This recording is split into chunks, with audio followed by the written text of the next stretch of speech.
Everyone. This is Sifa Skola here with you today, and I shall be reading you this story. This is part 5 of our recording and reading of Lady of the Jungle, and I hope you enjoy it. So, if you're confused on what is happening, just go visit the previous episodes, and I hope you enjoy this. So, without further ado, let us begin.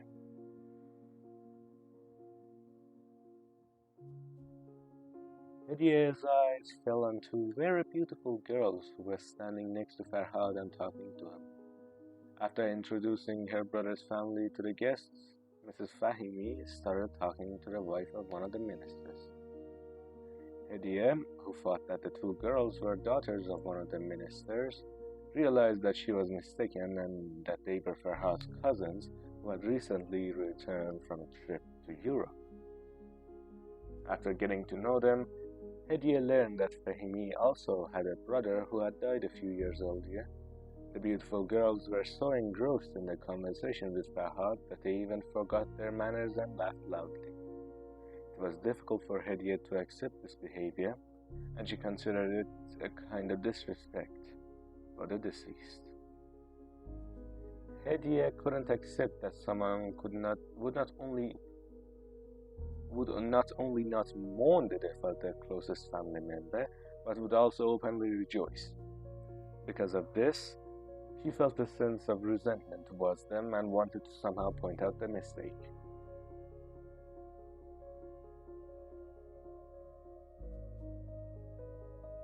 Sat down next to Hediye in response to the older sister's question of how she felt about him and his family entering the family circle and leaving the fence. Hediye replied, "Since I'm in a mourning ceremony, I cannot express whether I am happy or sad. It's a bit difficult for me to deal with two feelings at the same time. But in order to not leave your question unanswered, I have to say that I don't feel happy because by breaking the fence, I've entered an environment that is unfamiliar to me, and the behavior of its people is contrary to what it should be.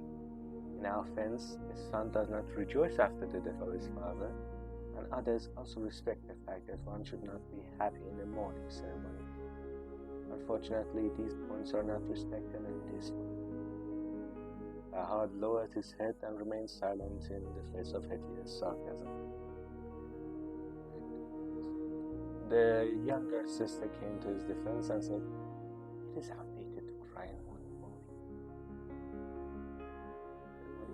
especially for men, which is completely impolite and disrespectful." Hediye said, "Maybe you are right and I am behind the times of civilization.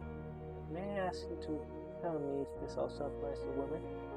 That is, if a young lady sits in mourning for her uncle, that she has done something impolite, is considered incorrect." The cousin frowned and said, "It is enough that the young lady has done the favor of attending the ceremony. Time is precious and it is very valuable for someone spending time and attend such ceremonies for an hour." The girls, bored without a face word, stood up and left Hediye's each taking a side of Farhad. Atafe, who had noticed their argument and remained silent, turned to Hediye after they left and said, "My dear, don't be upset. We agreed that you would just observe. If you don't find their behavior appropriate, don't do it. But don't forget that you are also a guest here. You have to be considerate of others." A heavy pressure was building on Hediye's chest, making it difficult for her to breathe. She took a deep breath to try to breathe easier, but contrary to her expectation, she realized that if she stayed here any longer, she would not even be able to stop her tears from falling.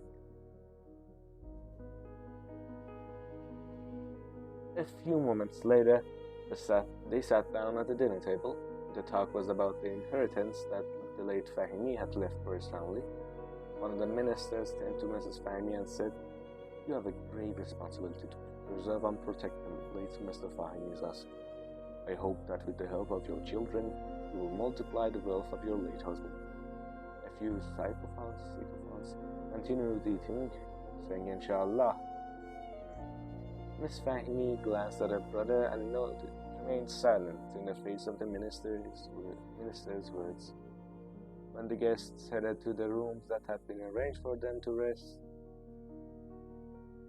Mrs. Fahimi gestured for her brother to sit down.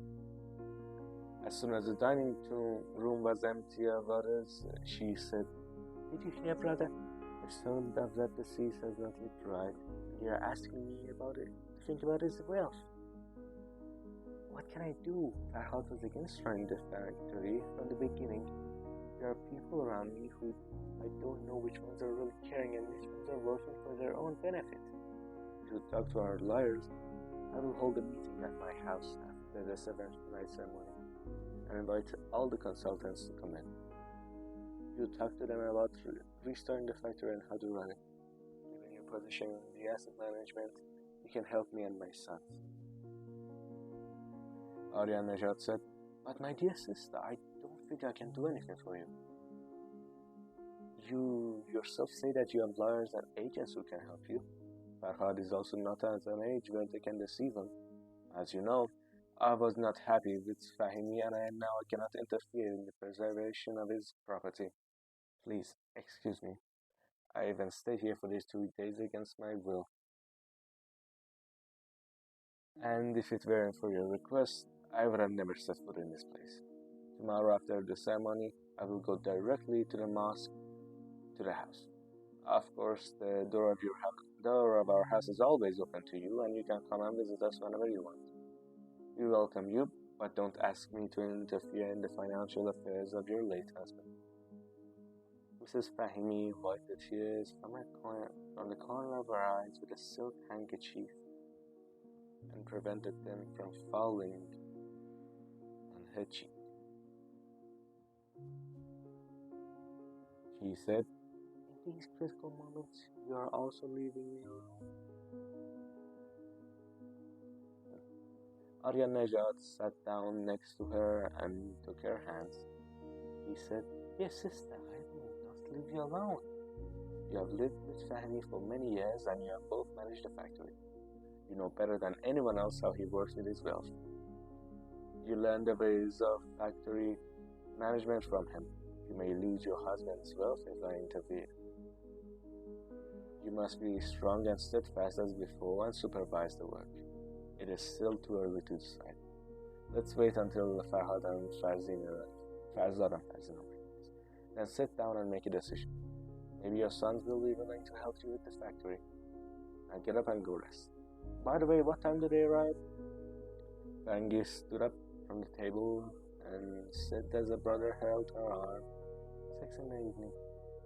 Arya Najat said, Good, you can rest until then.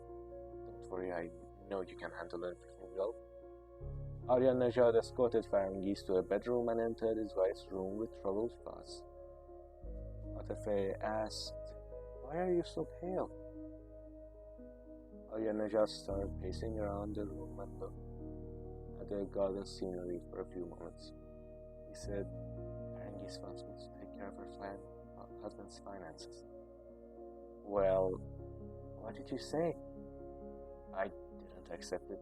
How can I oversee the assets of a man I know how he got his wealth? It's ridiculous. I should sit down with his advisors and exchange views on how to increase his wealth. No! As I told Farangis, I am not able to do such a thing. She has 3 sons as well as the factory's lawyer and agents, so there is no need for me to interfere. Moreover, I am not willing to risk my reputation. I know my relatives will say, Arash has his eyes on his sister's property. He didn't dare to interfere while Fahimi was alive. Now that the field is open for him, and he interferes in everything. No, I am not willing to interfere in their work under any circumstances. Atafe, if it weren't for your insistence, I would never have set foot in this house." Atafe didn't know how to calm her husband down and free his mind from worry.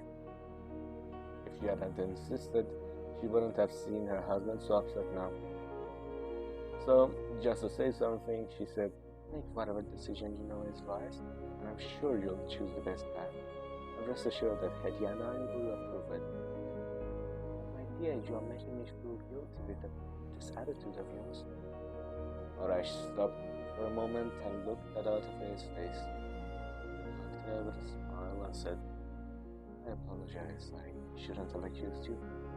You are not to blame, but thank you for trusting me. I think the decision I made was wise. I will not interfere in their affairs. Now you rest too. Tomorrow evening will be over. Everything will be over and we will have peace in our own home. Then he left her.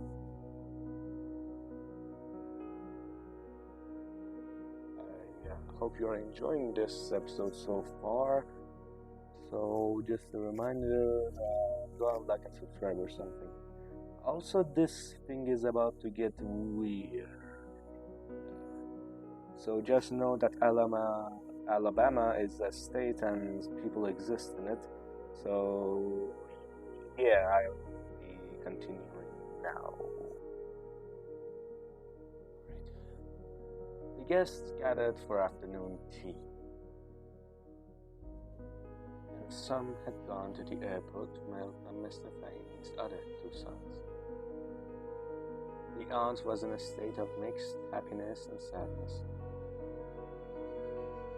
The worry was clearly visible on her face, so much so that when Hediya gave her tea, her aunt's hand was shaking visibly.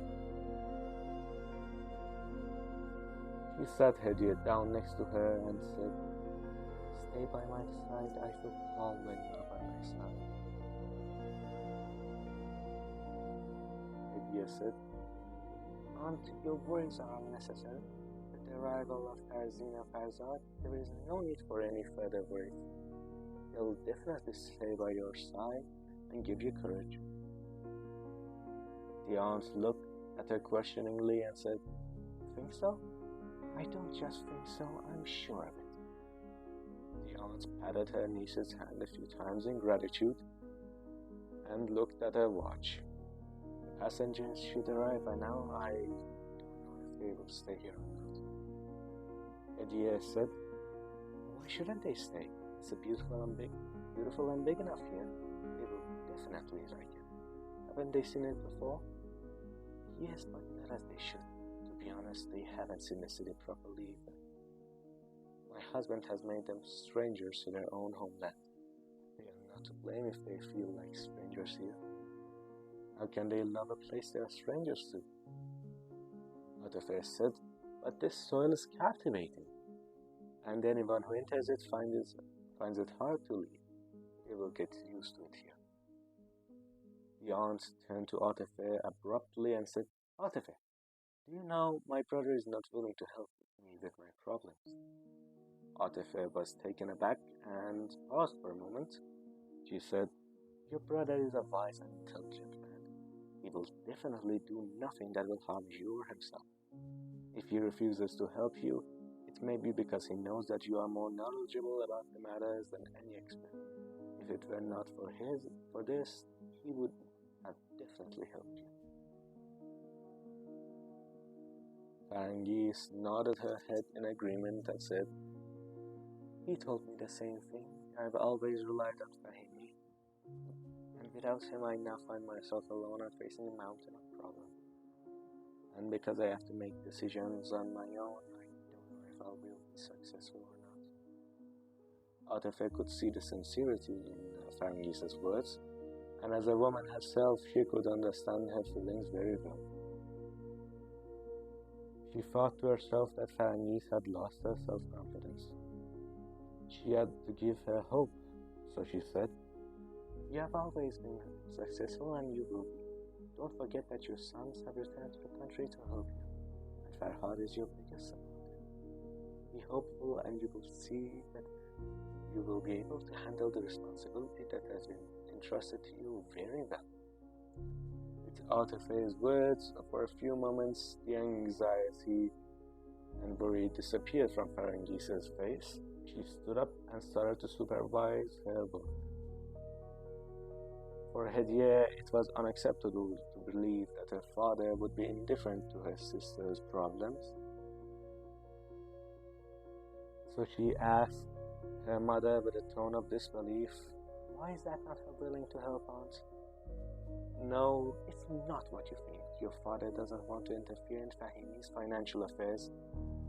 I approve of his decision, and I expect you to approve of ours as well. Because if not, the situation may change with your father's interference, and your aunt may even lose her wealth. Respect your father's opinion, and don't argue with me about this." With the arrival of the passengers, the guests gathered around them and started talking to them. The two brothers greeted the Aryan Najat family very warmly and friendly. When the opportunity arose, the two brothers took their mother in between them and entered the library. Farhad stayed among the guests and talked to them. Hediya saw the arrival of her two cousins, but she looked around and could not find them. She felt like a stranger in that crowd. Her mother was very busy talking to two ladies, but it was clear that she was not enjoying their company.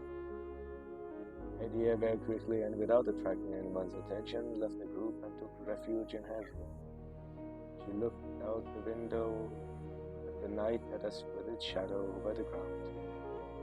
She picked a book from the small bookshelf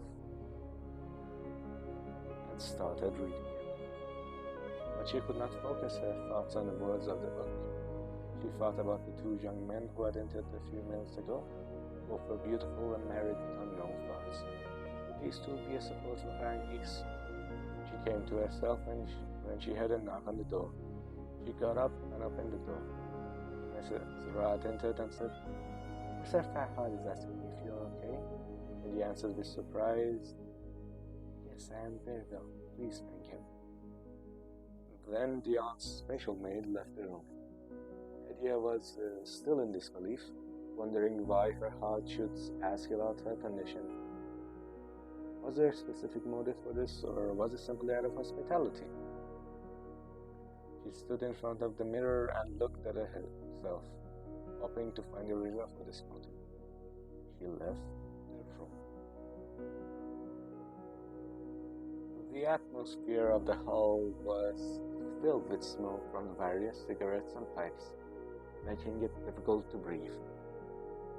She found a place next to her father and sat down. When her eyes got used to the smoke, she was able to see the two beautiful girls in even more beautiful clothes. And they had styled their hair and put on their veils in such a way that the style of their hair was clearly visible from under the veil. They were doing everything they could to attract the attention of the guests, and they were successful in doing so. Farzad looked around and his gaze fell on Hediya, who was looking at the others thoughtfully and critically. Hediya's poise and dignity, why, and dignity made him want to approach them. He came next to them and turned to Aryan Najjar and said, "I heard your praise from my mother, but it was very brief. Someone I knew." "Yes, I understand.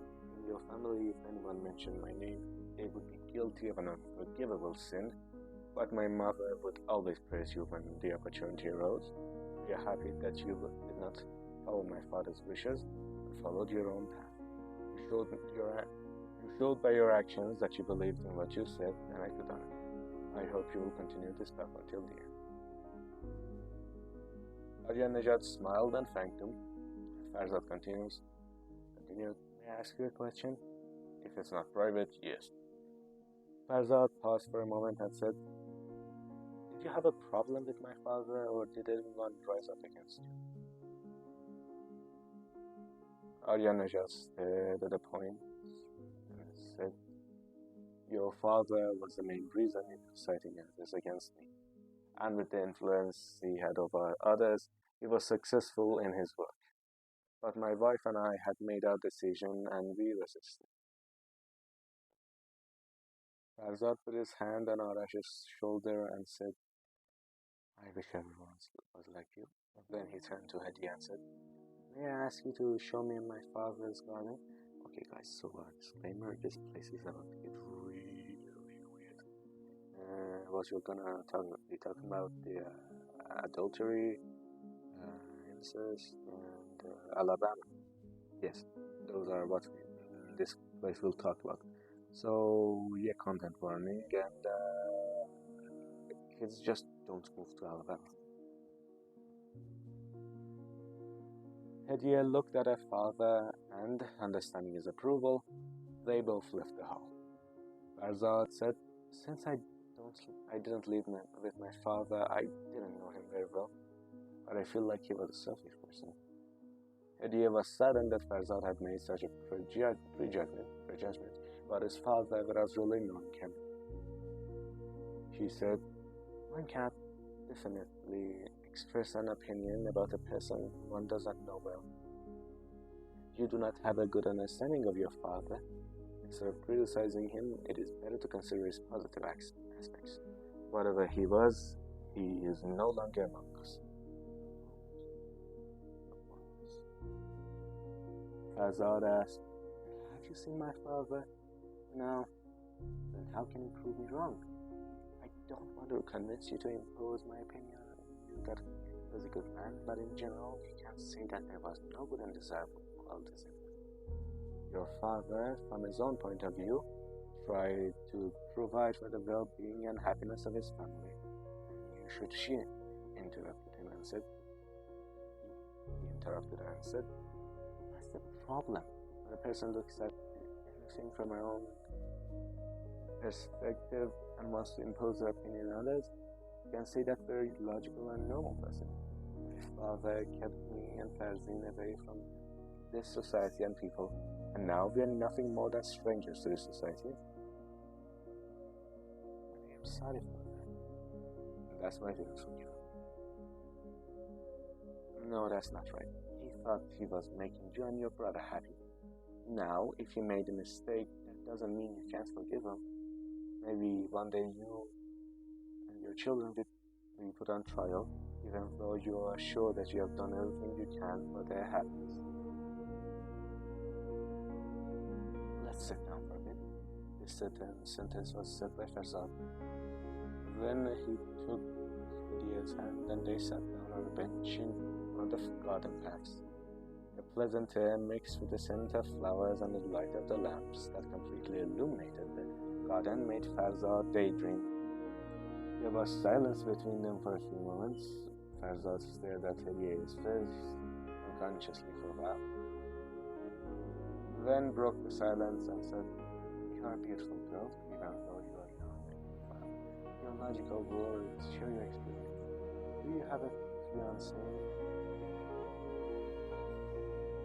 You know what? No. This guy really likes coffee, say. Hediye was shaken by this question and said with a flushed face, no. Then you have added to my regrets. I had a beautiful and humble cousin like you, and I was forced to. Hediye interrupted him rightfully and said, there you go again, remembering the past. If you were an Iranian and proposed to me, I wouldn't accept you. Why didn't you think I was worthy of being your husband? That's not the point. I have no intention of marrying anyone from the Fahimi family. Good. Do you think of us like our father? No. But anyways, you are all Fahimis, and I don't want to revive the bitter memories of the past for my parents by marrying you. After tomorrow's ceremony, we will not come here again. And again, separation, not like the past. Any of you who wish to come to our house are welcome. Farzad stood up and looked at her sadly. But I will be staying in Iran for a short time, and I would like to see you every day. Hediye also stood up and said, unfortunately, this is not possible. Then she started walking. Farzad walked beside her and said, can I call you? Hediye answered decisively, unfortunately, this is not possible.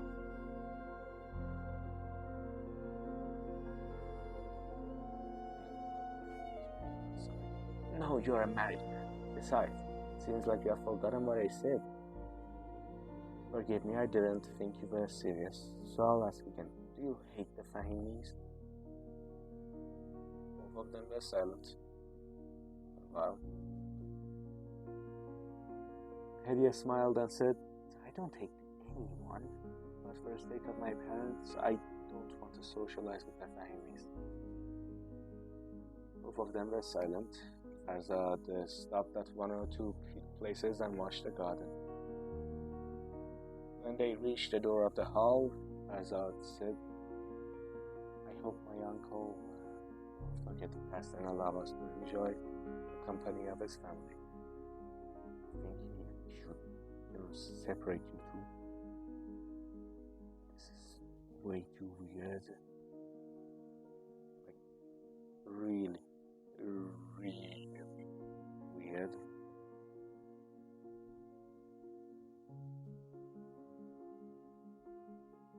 Then he opened the door for Hediye and they both entered. The servant came up and said, the guests have been waiting for you in the dining room for a while. Then he led them to the dining room. Hediye felt regretful and remorseful for entering the dining room with Farzad. As soon as they entered, everyone's attention turned to them. The aunt kindly called them over and said, my dears, you get everyone waiting. Come here. All right.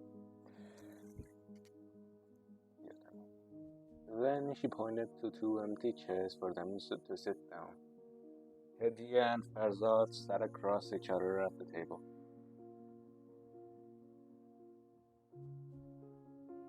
Hediye was upset with her actions and couldn't look at anyone's face. She wondered how others could justify her actions. As soon as she raised her head, her eyes met Farzad's and she saw him smiling at her. So she lowered her head and didn't look at anyone until the end of dinner. When the guests left the hall, Atife approached Hediye and said sharply, you need to explain yourself. Then she walked away from Hediye. Why not just ask her? Farhad approached her with a cup of tea and said, dear cousin, wouldn't it be better, even for appearance's sake, to show yourself grieving for the loss of your aunt's husband? Or do you also believe, like my dear cousins over there, that your mere presence at the ceremony is enough? Hediye said, I have my reasons for acting the way I did. Everyone has a reason for what they do, but do you know that my dear brother is not single? Hediye felt that if she stayed any longer, she would not be able to stop her tears from falling. She hurriedly walked away from her Farhad and took refuge in her room, closing the door behind her.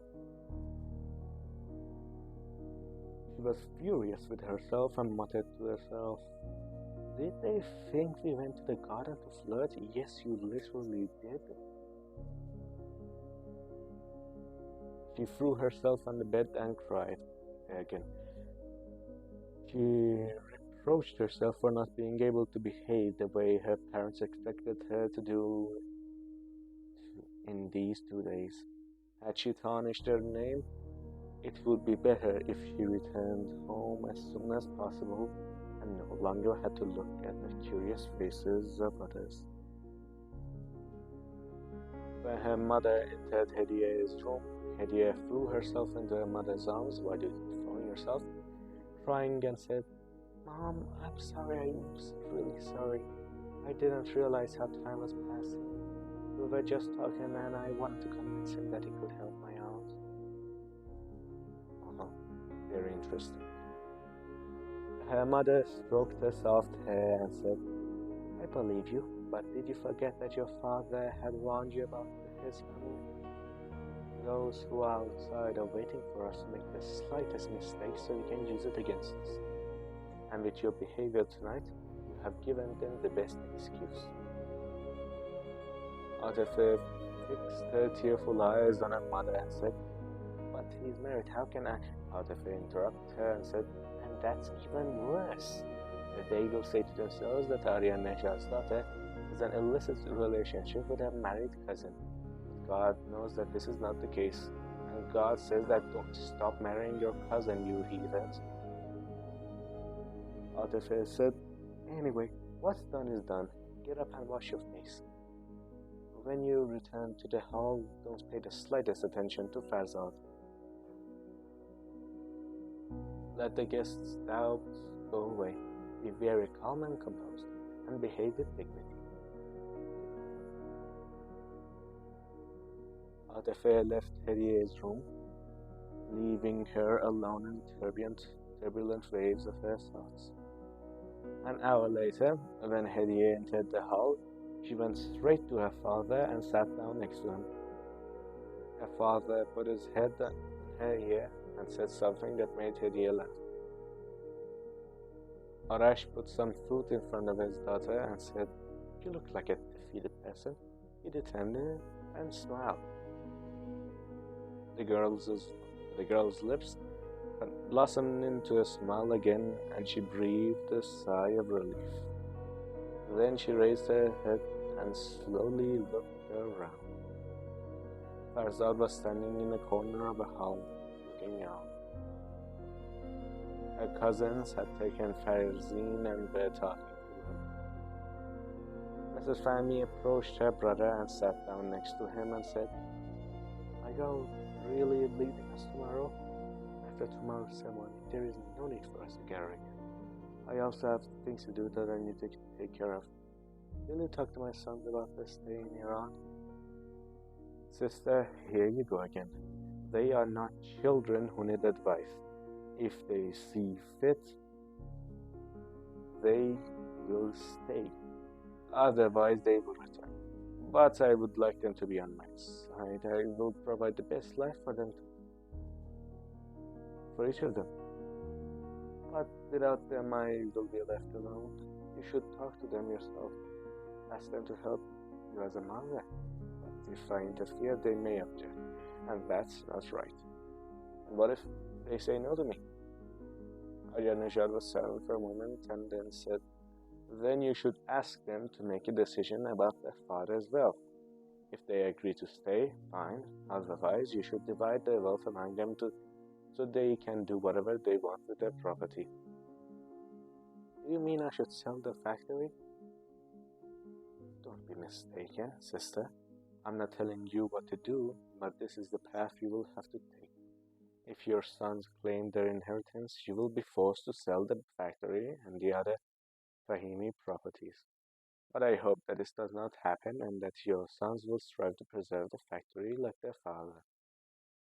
Mrs. Fahimi stared at the point and said under her breath, "You're right. If they want their father's property, I will be forced to divide the factory and all his properties among them." But brothers, she wanted to say something else, but stopped and fell silent. He continued in silence for a few moments and then asked again, "Will you allow Hediyeh to be my guest for a few more days? I feel calm when Hediyeh is with me. I don't have a daughter to talk to, but Hediyeh understands me well and calms my soul." Arash said, "But Hediyeh's presence is necessary for me. Atife and I can't live without her. You'd better choose one of those two young girls to keep you company. From what I can see, they're not unwilling to stay here." Fangis put her hand on her brother's hand and said, "I don't need them. I just want Hediyeh. And after years of separation, I have the right as an aunt to keep my niece with me for a few weeks. So please don't deny me this favor. I know that it's upsetting for you to be away from her, but how long have you do you want to keep this girl in your cage? Let her live her life and let her socialize with others. She is very dignified and poised. I'm sure she won't do anything to embarrass you. By the way, I promise to take care of her as much as I can." "I'm sorry two dialogues melted together there. I need to talk to Atafe about this. The aunt stood up and said, "You have rejected all my requests. Don't oppose this one." Arash and Atafe held the consultation meeting in Hediye's room and discussed Parangis's request. Hediye wanted to go home as soon as possible, but when she heard from her father how much her aunt May insisted on her stay, she fell silent and left the decision to her parents. When she saw that they were determined to resist her aunt's insistence, she breathed a sigh of relief. Atafe assured Arash that no one would take Hediye away from them, even for 24 hours. That night, although Hediye slept peacefully, Arash was worried and could not free himself from the disturbing thoughts that overcame him. An eerie silence reigned over the villa. Arash listened to the silence for a while, feeling that he had spent the last 2 days in the house of a man who had turned his closest loved ones away from him, and that he had not been able to share his inner feelings with them. He was filled with anger. If it weren't for his desire to please his sister, he would not have ever come here, and he would have taken his wife and daughter out of that house that night. He had fought for 19 years. He remembered how that man had played with his life. He had stopped at nothing to seize his father-in-law's property. So much so that when he was able to turn Arash against his parents and family, he drew so close to his father-in-law that he not only became his son-in-law, but also took Arash's place. And since then, the Fahimi fortune had grown so much that he had been able to turn one factory into two and multiply the number of properties several times over.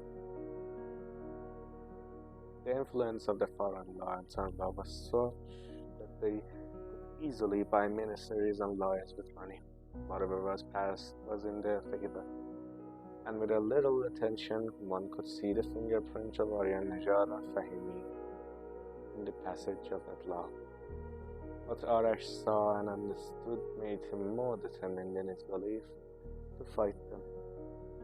He, who had managed to free himself from their yoke, looked to the future with doubt and could not convince herself that he was completely free from the trap. Fahim's request had put a heavy pressure on his conscience. While he did not want to involve himself in the property of a devil-like man like Fahimi, he could not leave his only sister alone under a heavy burden. He was afraid of the future, not the fate that lay ahead. He said to himself, "Have I really separated myself from this class? If so, what am I doing here now? And if I am still attached to my class, then I have failed in my 19-year struggle. If I say the slightest word or make the slightest move to improve the situation in the Fahimi factory, I will have betrayed myself and my beliefs. And if I stand by differently, how can I be indifferent to the fate of my only survivor?" I've always tried to instill in my daughter a sense of humanity as a father, and to explain the relationships between people through the lens of reason and emotion. How can I now do something in front of her eyes that is different from what I have taught her? And how will she judge her father? The thought that his actions had been wrong from the start and that he should not have opposed the family but should have allowed everything to take its natural course, overshadows his thoughts for an hour. Without any intention, a kind of calmness overcame him. He felt like a 25-year-old young man who was determined to settle his father's estate and had come to an agreement with his father about one of the lawyer's daughters. He could have multiplied his father's wealth by marrying that girl without any effort to increase it. He imagined that he would be greeted with respect and honor whenever he went, and that he would live a life of comfort and happiness. Not only would he not get involved in problems, but he would also live a comfortable life with the support of his father and Fahimi. And in that case, he would be the darling of his parents and the apple of his relatives' eyes. When did he decide to fight against them? He couldn't remember exactly, but he had forgotten the calmness of an hour ago. He said to himself, I can't fool myself. I wasn't made for that life. I couldn't stand it and just watch without reacting. No, I chose the best path and now I am a happy man. I have a wife and I love and a daughter who is kind and compassionate, like her mother. What else do I want? What else would I want? Although I don't have a fortune like Fahimi and my family calls me a rebel, I'm glad I'm not like them. I'm with the people I live with every day. I belong to this class. The realization of this fact enveloped his being in a pleasant warmth and caused the thoughts of the past to disappear. He took a deep breath and went to bed with hope, closing his eyes. Alright, so that was episode 6 of Reading of Lady of the Jungle. I sincerely hope you enjoyed it, and I hope you return in the future to listen to my other things. So, yeah, please like and subscribe so I can get more money and wait no more. Sorry,